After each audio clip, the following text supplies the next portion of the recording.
You're not bad at analyzing poetry. You've just never been taught. Hi, I'm Parker Hall, and my credentials for making this video is I'm a writer, a poet, a literary magazine submission reader, a workshop leader. I have my undergrad in English and creative writing, and I have some postgrad shit in English and creative writing. And I'm going to make this so easy for you. Poetry is hard. People read it, it means nothing to them, and then they drop it and think they're bad at it and don't try again.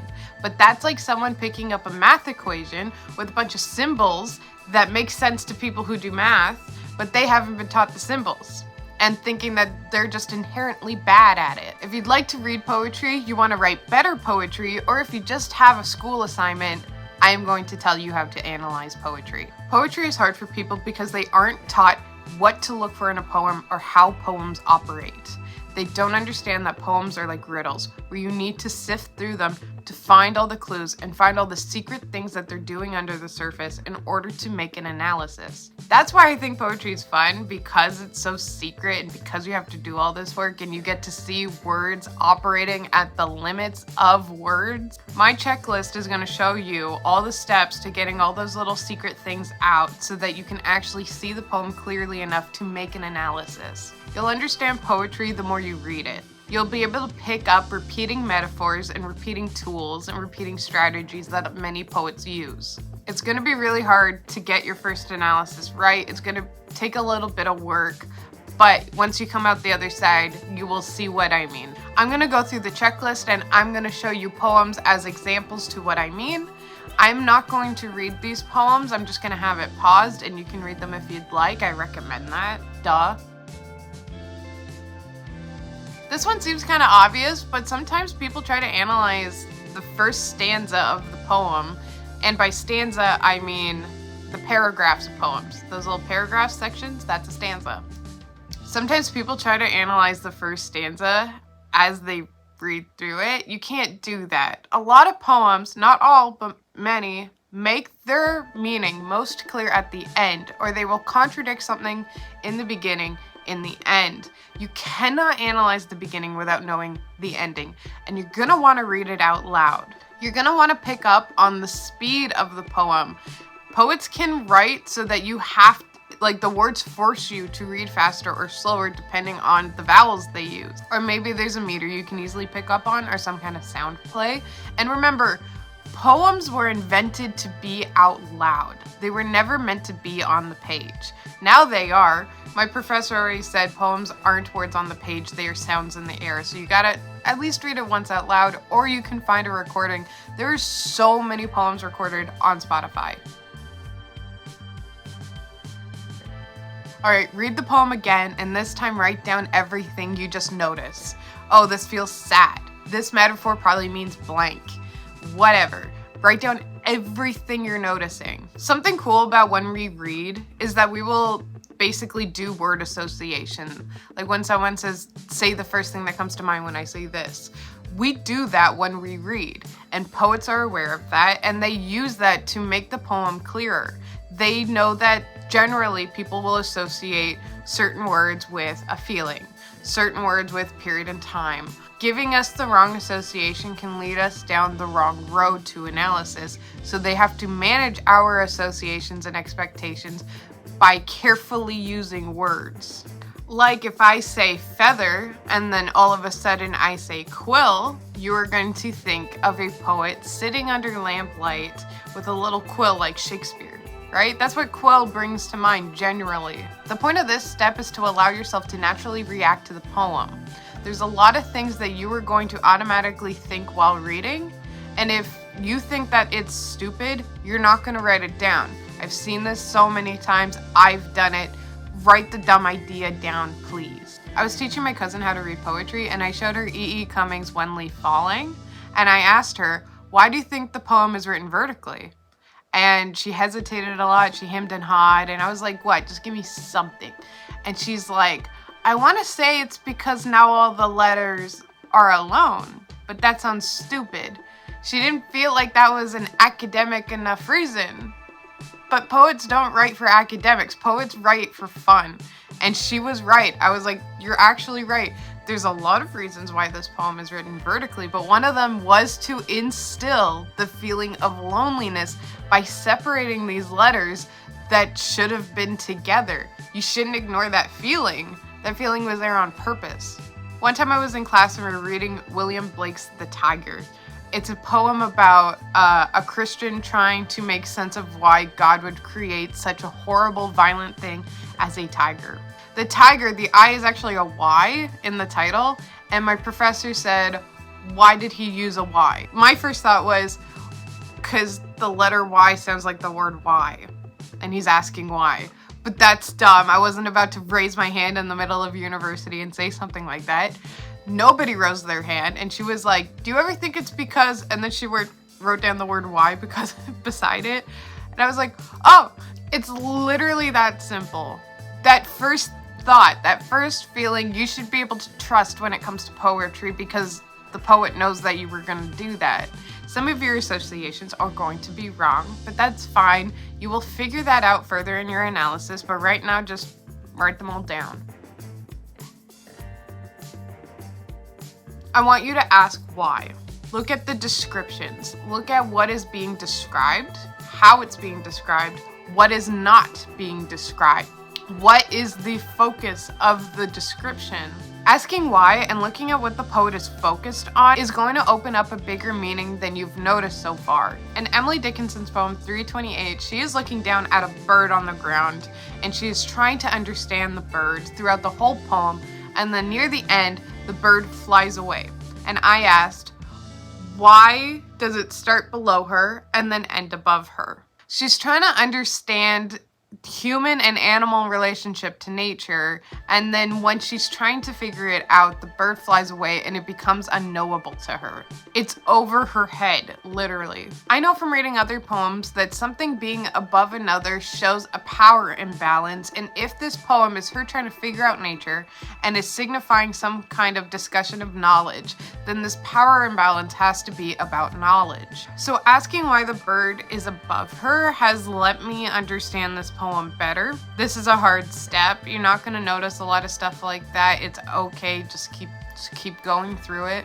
I took what I knew about this poem, that she's trying to suss out nature. Then I asked why they changed positions. And then I took something I already knew and my first association, which is power imbalances, connected it to nature, and now I understand the poem. So put your associations onto the metaphors, and if it doesn't work, that's fine. The next step might help. You're going to need to look stuff up, especially if you're reading an old poem. Do not look up the meaning to the poem, I swear to God. But is there a random scientific reference you don't get? Are there references to history or past poems? Are there old-timey words you don't get? Is there references to history, war, or mythology, or religion? Is there a focus on the poem, like a Grecian urn? Google what that would have meant to someone back then. As a modern reader, we're just not going to know some things. There's going to be references that they used very commonly back then that are going to go right over our heads. That's why footnotes exist. Also, read the footnotes. Look up if the poem is written in a certain form. Different forms are used for different things. They're used to discuss different subject matter, and they have a different layout, different amount of lines, different rhymes, different tools they use. So see if your poem is one of those, and if they adhere to all the rules of the form, or if they break the rules. If you were reading Shakespeare's My Mistress's Eyes Are Nothing Like the Sun, then you would need to do a lot of Googling to understand it. If you look up sonnets and do a little bit of reading, a little bit of Googling, you will see that sonnets, mostly Italian ones, are pretty ridiculous. It's from the point of view of a male speaker who's looking at his unrequited love, a nameless, voiceless woman who he compares to a goddess, and he puts her up on a pedestal, and he describes her eyes bluer and deeper than any ocean, and oh my god, just the most over-the-top stuff. And the idea of dying for love is all over these poems. If she will not love me back, I will just fall over into a grave. You will learn that sonnets are 14 lines with 3 rhyming quatrains and a rhyming couplet at the end and a volta. A volta is a change in tone that signifies the meaning of the poem and usually comes around the last quatrain or in the couplet. So Shakespeare in this poem is describing her horribly. If you don't know what sonnets are like, you're gonna think that he just thinks she's ugly. But if you've read a lot of sonnets where the over-the-top love language is there, you will see that this is clearly a dig on it, and Shakespeare is clearly doing the opposite of what someone like Plutarch would have done. My mistress's eyes are nothing like the sun. Coral is far more red than her lips red. If snow be white, then her breasts are dun. If hairs were wires, black wires grow from her head. So the volta in this one's pretty clear. He is grounding her. He is taking the idea of the sonnet beloved, the typical one, and he is grounding her. He says that she is just as good and just as worthy as love as any other woman written in this kind of form. So this sonnet, and especially this couplet, is a meta poem. Meta poems are just poems written about writing. Metafiction is just fiction about writing. You're writing about writing. You're writing about the impact of writing on people or reading, whatever. He's pointing out that sonnets do not describe their subjects accurately. He's calling into question representations of love and how it's talked about in the media, or the media back then. He is gesturing to other poets by others who do false compare, whatever the line is. Honestly, this isn't like a big revolutionary poem. He's not trying to do anything crazy with it. He's trying to have a bit of fun. And you needed to Google to know that kind of stuff. So sometimes poems will hold their entire meaning in their tone. Their tone can be sarcastic, ironic, mean, jealous, whatever. Tone refers to the attitude the speaker had. To an Athlete Dying Young by A.E. Housman shows a very salty speaker. He is incredibly jealous of the subject. So the speaker refers to the you, which is the athlete. And he describes the athlete first having broken this huge record, getting such huge accomplishments, and sitting on his adoring crowd's shoulders. And then he describes that athlete very soon after in a coffin, also being held up on their shoulders. The speaker describes how that athlete will never see his record broken. He will never see someone become better than him. He will never see himself decline to age. And the speaker is jealous because the speaker will see himself decline. The athlete's legacy and his greatness is preserved in his death. So if you completely ignore the tone in this poem, then this poem is literally just an athlete broke a record and then died. The meaning is fully in the tone. Okay, so this is the advanced part, and I'm very sorry. This one is gonna need the most practice and the most amount of literary knowledge. Would you like to do some scansion with me? Of course you do. Scansion is one of the things you can do to find all the last little nitty-gritty shit in the poem. Scansion is understanding what meter a poem is in. It is counting out the stressed and unstressed syllables in the poem. Dylan Thomas's "Do Not Go Gently Into That Good Night" is the world's most famous villanelle, the form that is written in iambic pentameter, the same one that Shakespeare uses. It's the most used meter because it sounds the most natural, sounds the most conversational. It is an unstressed syllable beside a stressed syllable. Those two syllables are repeated 5 times in one line. If you do scansion on "Do Not Go Gently Into That Good Night," you will see that iambic pentameter is not followed perfectly. The words rage, rage are 2 stressed syllables beside each other, which makes spondy. Spondy is used for emphasis. It's used for anger. It's like stomping your foot. It's used to beg and chant. The first big part of the poem is about how different types of men fight against the night, or how they don't, and how they live and how they die. Rage, rage against the dying of the light, he says. And it's so cool at these parts because it's not sad yet. This sounds like a really cool chanting, like, live your best life, yeah. But then the true meaning is brought in, and it turns out he's begging his father to not go quietly, do not go calmly. Fight for as many seconds and minutes he can to be with his son. The rage is now him begging his father not to leave him. You can fully understand the meaning to this poem without the spondy. It's an extra thing, but it's so much better with it. A lot of people will just analyze a poem, and once they kind of get it, they kind of check it off, throw it away, pick up the next thing. That's really ignoring the purpose of poetry. The stuff like spondy is the heart of the poem. Yeah, you can still understand it without it, but that's the heart, and that's what's gonna hit you. Yep. So now that you have gathered everything you can from the poem and you have all your evidence in front of you, I have another formula for you to actually create the analysis. So these are 3 questions that you can go through to come up with your analysis. So the first one is just plot. What is happening? This does not need analysis, just what is happening in this poem, surface level. Is it a bird on a ground someone's looking at? Is it a dying athlete? Whatever. What is now being introduced, revealed, or changed about that setup in order to create the meaning of the poem? The bird flying away, the tone of the speaker, what is happening? And then what is the takeaway? This is the actual analysis part. You are going to take what you just said and all your clues, and you're now going to come up with a sentence or 2 to say what the poem actually means. And the best way to do that is to think about how it could apply to your life or society. Keep in mind, if your analysis depends on you ignoring something in the poem or leaving something out, then your analysis does not count. It is wrong. And it's good that you found something that you want to leave out, because now you can focus on something, because if you figure it out, it's probably going to lead you to the real meaning of the poem. Okay, so I did the checklist too, and I'm going to show you what it looks like all put together. I did Wosolenka's Telephone Conversation from the 60s. This poem is about a black person on the phone with a white landlord in the 60s trying to rent an apartment. I felt like it had a lot of dark humor. The capital letters on the landlady's voice made me feel the dialogue, and I felt like I could hear her voice, and she's a bitch. There's Red Booth. I feel like that's doing 2 things. First, he is in a red phone booth in England. That's the literal meaning. But then you also get that feeling of being claustrophobic. You're in a box. They're putting you in a box. They're stereotyping you into this white person box. Raven makes me think of something bad. I'll need to expand on that later, but I feel like it has a double meaning, so I wrote it down. Ask why. The landlady's questions are very narrow. She's asking, are you blank or blank? As if he has to be one of those 2 things. I wanted to ask why they were so narrow, but stereotyping, it's pretty clear. The line I chose is interesting.